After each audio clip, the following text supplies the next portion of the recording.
Hello, this is Tom from Tide Landscaping, and we're here to solve a standing water and mud issue.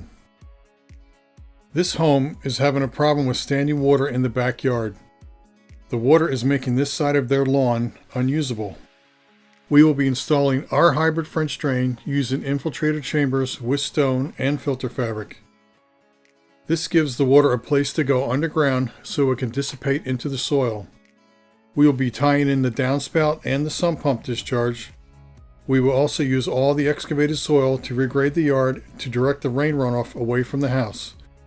So give us a call if you have standing water or mud in your yard. We'd love to help you. Thanks for watching.